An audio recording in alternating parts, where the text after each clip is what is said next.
Oke, Pak Danang, sekarang kita masuk ke topik berikutnya yaitu adaptive leadership. Jadi kan perubahan besar seperti disrupsi pasar atau regulasi baru itu kan udah kayak menu harian gitu ya Pak di dunia supply chain gitu. Dan gimana caranya Bapak memastikan tim supaya bisa tetap responsif dan fleksibel untuk menghadapi perubahan itu? Baik, Mbak. Kita ini kan hidup di negara Indonesia ya. Negara yang aturannya katanya paling banyak di dunia bisnis. Termasuk juga paling sering berubah ya, gitu. Artinya apa? Tapi kita itu menamakan itu sebagai dinamika ya. Dinamika. Jadi ketika kita bicara ada dinamika, baik dari sisi peraturan, kemudian sisi customer, dan juga stakeholder gitu. Memang hal yang pertama adalah yang harus kita lakukan adalah jangan takut dengan perubahan itu sendiri. We have to embrace the transformation or the changes or the critics mungkin, ataupun kita harus siap menyambut yang namanya segala perubahan, terutama yang berdampak pada bisnis perusahaan kita. Ketika kita menghadapi perubahan, memang tidak semua orang, apalagi dalam satu tim, itu menyikapi dengan hal yang sama ataupun dengan perasaan yang sama. Ada yang fear, ada yang mungkin freak out gitu kan. Wah, nasib saya gimana ini. Tapi ya di situ adalah kalau yang saya pelajari dari berbagai literatur dan juga dari senior ataupun panutan saya adalah ya sebagai pimpinan Anda boleh panik, tapi tidak ditunjukkan. Nah, dari hal kepanikan itu coba kita jadikan kepanikan kita itu sebagai energi untuk mencari tahu, curious. Tapi curiousnya yang produktif. Kenapa sih perubahan ini terjadi? Why? Kemudian dari why kita harus cari juga way out-nya apa. Apa yang bisa kita lakukan untuk minimal survive. Karena balik lagi ketika kita sudah terkena yang namanya bahasa kerennya krisis ya. Kita kan akan timbul naluri dalam diri kita untuk survive at any cost. At any way kita harus kita harus survive. Nah, akhirnya beberapa kalau kita berpikirnya adalah produktif, kita yang berpikirnya adalah sifatnya moving forward gitu ya. Kita akan bisa menimbulkan yang namanya inovasi ataupun termasuk kalau bahasa terlalu keren inovasi, tapi kita bisa menghadapi dengan berbagai cara-cara yang bisa kita lakukan di departemen ataupun di divisi kita. Contoh misalkan kita sering menghadapi yang namanya perubahan harga suatu komoditas. Harganya berubah-ubah. Akhirnya apa? Kita jadi strategi challenging dalam melakukan pembelian. Nah, dari situ kita akhirnya bisa berpikir dan juga dengan berbagai kompetensi yang kita punya, kita bisa berpikir termasuk kita coba berbicara juga dengan seluruh lini yang terkait saja. Kira-kira kita kalau membeli ini kita spot buying kah? Atau kita bisa kontrak kah dengan fluktuatif harga yang seperti ini? Ya, itu salah satu contoh ya. Termasuk juga kalau kita menyikapi kenaikan harga BBM. Balik lagi, walaupun kami memproduksi minyak, tapi kami juga konsumen dari BBM itu sendiri. Terutama untuk armada angkutan berat kami dan angkutan ringan kami. Jadi ketika ada harga BBM cukup naik, ya maksimal ya kita harus mengevaluasi kembali. Ya tadi salah satu yang sudah saya sempat singgung di episode sebelumnya, bagaimana kita mengoptimalkan transportasi kita. Walaupun harga minyaknya masih tinggi, tapi kalau BBM-nya juga tinggi, artinya biaya operasi kita jadi tinggi. Nah, termasuk juga kalau misalkan kita bicara di jalur distribusi kita, jalannya tadinya bisa dilewati, karena perubahan aturan tidak boleh dilewati truk besar. Ya artinya kita harus cari jalan lain, ya tentunya kita akan banyak mendengar dari anggota atau tim kita. Artinya ketika kita untuk adaptif, jangan hanya kita berpikir dari inner kita sendiri. Kita harus dari kita punya sense of crisis, kita punya pemikiran atau visi, kita punya harus mendengarkan, dan terakhir kita harus punya kolaborasi dan sinergi. Kita harus bisa berkolaborasi termasuk bersinergi baik dengan tim kita dengan ataupun divisi lain. Nah, itulah yang disebut adaptif. Ketika kita adaptif, jangan kita sendiri. Kita ajak kawan-kawan kita di tim kita terutama untuk adaptif. Walaupun tadi kita sempat berbicara generation gap gitu ya. Kita bicara kenapa kita punya krisis, kita punya adaptif, kita menjelaskannya hal yang berbeda. Hal yang berbeda tapi sama. Dengan cara yang berbeda maksudnya. Contoh ke baby boomer. Kalau baby boomer reasonable orangnya. Kalau enggak kita nggak gajian, Pak.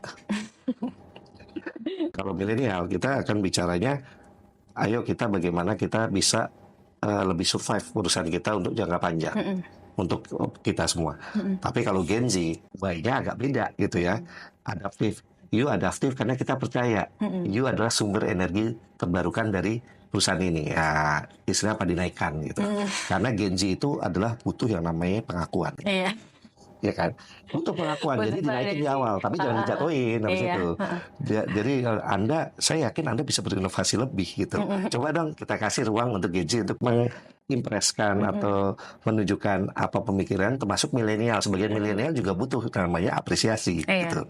Agak berbeda ya kalau kita bicara baby boomer, Iya. reasonable seperti itu. Jadi adaptifnya dengan tujuan yang sama kita adaptif, tapi bagaimana kita mengajak kawan-kawan adaptif in di different way, tapi trayeknya sama, satu, tujuannya sama.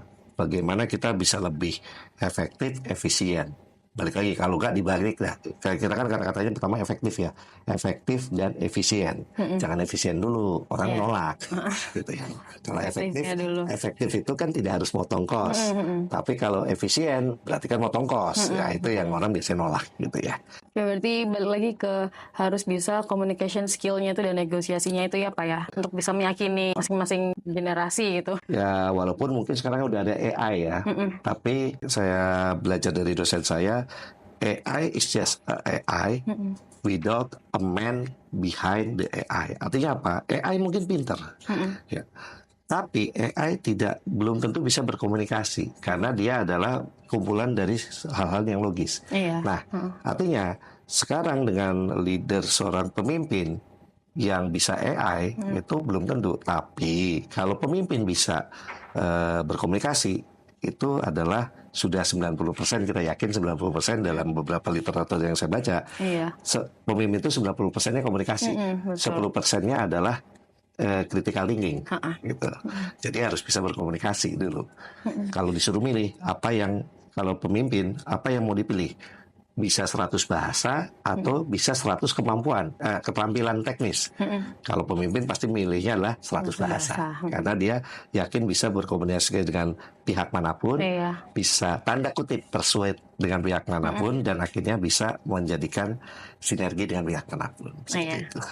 Dari pengalaman Bapak selama ini ya Pak ya, menurut Bapak krisis-krisis sebelumnya itu gimana sih perannya dalam mempersiapkan tim Bapak untuk menghadapi tantangan di masa depan? Karena kita di Pertamina dan sektor hulu migas itu sudah pernah 2 kali krisis ya, 2000 ketika 2014-2016, ketika COVID 2020 gitu kan, termasuk juga mungkin ya sekarang ya pada saat kita menghadapi sektor energi terbarukan gitu ya.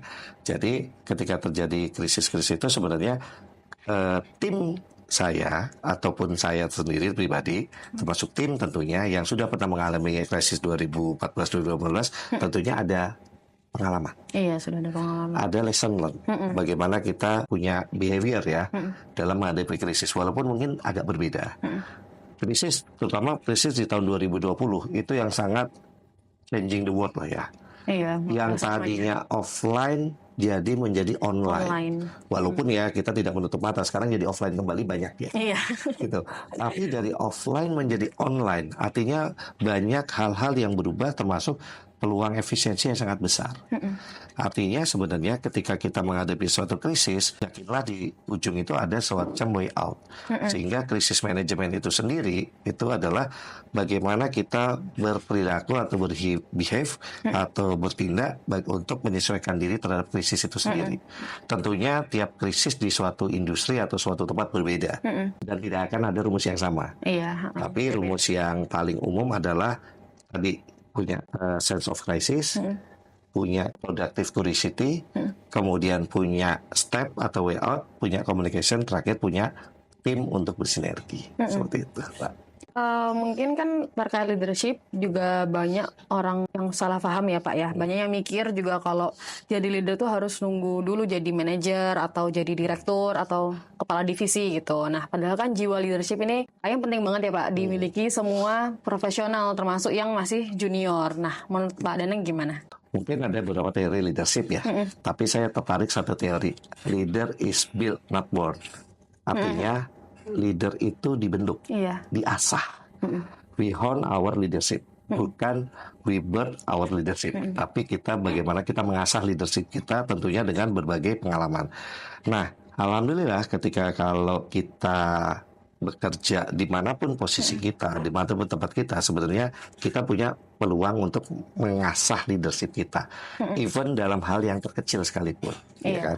Contoh, misalkan kita bekerja sebagai staff, kita bisa belajar leadership dengan hal yang mudah loh. Contohnya apa? Manage waktu. Jadi leader diri sendiri Kita ya leader Pak ya. jadi diri sendiri. Kita tidak dikendalikan oleh kerjaan kita, karena kita mau manage waktu dan time management kita baik. Iya. Kita punya ya ujung-ujungnya apa? Work life balance-nya tercapai. Iya. Artinya apa? Kita punya kuasa atas diri kita sendiri. Betul. Kita bisa jadi leader dalam diri kita sendiri. Nah, barulah setelah itu kita bisa mengasah tadi ya. Kita harus selesai dulu dengan diri kita sendiri. Kalau sudah selesai dengan diri kita sendiri, barulah kita bisa tanda kutip mengasah leadership kita untuk orang lain. Ya, contoh lagi yang paling gampang, leadershipnya, misalkan leadership untuk kepada tim kecil kita, misalkan kita sebagai staff, kita bekerja, kemudian bekerja sama, dan pasti ada sewaktu-waktu di mana akan ada tugas dari atasan untuk dikerjakan bersama. Nah, biasanya atasan memang ada yang suka untuk kamu ya, lead ya, tolong Iya. lead ya. Tapi ada juga atasan yang pokoknya ini kerjain lah, karena dia menguji. Nah, di situ nanti kelihatan tuh siapa yang siap, walaupun tidak secara aklamasi dia menunjukkan diri, Iya. dia akan bisa tuh kelihatan dan diakui, di approve atau di apa istilahnya diakui oleh kawan-kawan, bahkan mungkin ditunjuk, ya udahlah, Iya. tolong di lead lah gitu. Oh iya. Jadi intinya adalah sebenarnya ketika walaupun tidak semua orang memiliki jiwa leadership dari lahir, tapi leadership itu bisa diasah kapanpun dan tidak ada kata telat untuk mengasah leadership. Seperti itu. Leadership bisa dipelajari dari 3 hal. Satu adalah dari pengalaman atau exposure, kemudian dari literatur, dan juga tentunya dari mentoring atau coaching. Mungkin ini yang saya tangkap 3 hal ini aja, yang paling mudah untuk kita asah leadership kita. Kalau ada lagi, nggak apa-apa. Tapi saya langsung berpesan kepada kawan-kawan, kalau ngasah leadership dari 3 ini aja. Dari 3 hal ini aja. Tapi kalau ada lagi, nggak apa-apa. Minimal 3 hal ini. Anda harus punya pengalaman dan punya istilahnya dorongan pribadi bahwa saya mau berubah loh. Saya mau berubah. Saya pengen kasarnya bahasa terlalu muluknya, saya ingin on the top, in the top of the world. Itulah. Itu kan udah cita-cita ya. Iya. Itu udah dorongan. Tinggal dia asah kompetensinya lewat hard skill-nya, lewat literatur, dan juga soft skill-nya tentunya dengan pengalaman, plus satu lagi adalah coaching and mentoring dari orang yang tepat, ataupun orang yang mereka anggap, kawan-kawan anggap bisa menjadikan jalannya lebih mudah. Oke, berarti jiwa kepemimpinan untuk setiap orang tuh sangat penting ya Pak ya. Tidak melulu tentang jabatan aja gitu. Karena setiap Betul. dari kita juga harus memimpin diri kita sendiri. Karena kalau kita menunggu jadi, misalkan nih ya, jadi Iya. manajer untuk jadi leader, manajer itu bisa dibilang, apalagi VP, jadi GM segala macam, itu kan kayak piramida, Mbak. Mengerucut, akhirnya makin dikit ke atasnya. Oh iya. Bagaimana orang lain bisa melihat leadership kita kalau nunggu dikasih jabatan dulu? Pastinya pimpinan atau top manajemen akan memilih kita berdasarkan apa yang bisa kita show, apa yang sudah kita buktikan, sehingga we earn their trust untuk memimpin seperti itu. Tapi kita pada saat jadi staff ataupun level frontliner itu sudah bisa menunjukkan leadership kita gitu. Dan leadership itu tadi kalau saya menganggap dan beberapa kawan-kawan dan beberapa pakar adalah leadership adalah dibentuk, bukan dilahirkan. Kalau misalkan nunggu jadi dapat jabatan itu namanya dilahirkan. Nah, mungkin kita pindah ke sesi jawab dengan satu kata. Jadi kayak nanti saya kasih beberapa pertanyaan ya Pak ya. Satu kata nih, nggak boleh nego kah? Satu kalimat. Satu kata ya Pak ya. Nggak panjang loh kalimat. Satu kata tapi ya harus ya. Iya, satu kata Pak. Jawab cepat ya Pak ya. Oke, baik. Yang pertama, apa mantra Bapak dalam menghadapi tantangan supply chain? Adaptif. Oke. Yang kedua, hal paling penting dalam membangun tim yang solid. Rasa. Oke. Yang ketiga, apa satu hal yang membuat Bapak bangga sebagai bagian dari Pertamina? Energizing. Oke, baik. Yang keempat, apa skill yang paling Bapak kagumi dari seorang anggota tim? Followership. Yang kelima, jika Anda harus memilih salah satu kata untuk masa depan supply chain, apa Pak? Misteri. Dan yang terakhir, beri satu kata yang menggambarkan gaya kepemimpinan Bapak. Ini bukan kampanye ya. Oh, Kalau udah selesai soal pilkada, iya. katanya merakyat. Oh, rakyat. Oke. Balik lagi, ini bukan kampanye ya. Saya tidak menjadi pilkada ataupun pilpres sama lagi ya. Gitu. Ya, berarti penilaian dari anggota tim Bapak ya Pak, kalau Bapak kepemimpinannya merakyat seperti itu ya? Ya mungkin karena mereka terinspirasi sering diajak makan kayaknya. Oh iya, sering diajak kulineran. Oke, mungkin itu aja Pak dari saya, dari Pak Danang sampaikan. Ya, terima kasih Mbak Safa dan tim SCA. Kalau pesan saya sih, saya bisa mungkin ya memiliki pengetahuan sebanyak ini. Satunya tentunya pengetahuan saya itu belum seapa-apanya bagi yang lain. Cuma mungkin kalau kita tetap stay hungry gitu ya terhadap suatu pengetahuan, ilmu segala macam, tetap dijaga keinginan itu, stay hungry terhadap suatu pengetahuan dengan berbagai cara ya, terutama lewat ISEA ya, karena saya bukannya mengendorse ISEA, bukan, tapi saya mendapatkan banyak ilmu juga dari ISEA gitu, dari ISEA, terutama ilmu bagaimana beradaptasi dalam hal supply chain.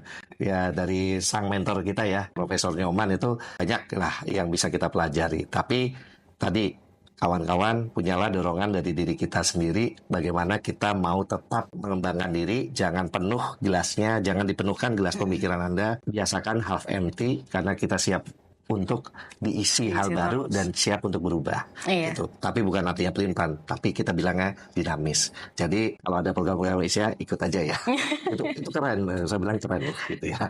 Oke, itu saja dari saya. Terima kasih. Oke, terima kasih banyak Pak Danang atas insight-nya, atas sharing pengalamannya. Saya rasa juga ini bakal membuka pikiran banyak orang soal leadership yang sebenarnya ya Pak ya. Jadi leadership itu kan bukan hanya soal tanggung jawab, kontribusi, bukan soal jabatan aja gitu ya. Harapannya juga di podcast ini bisa mencetak calon-calon leadership yang hebat dari pengalaman Pak Danang. Seperti itu. Nah, buat para penonton yang mungkin masih penasaran dengan topik-topik supply chain lainnya, bisa tunggu episode-episode menarik di Supply Chain Dialog lainnya. Sampai jumpa.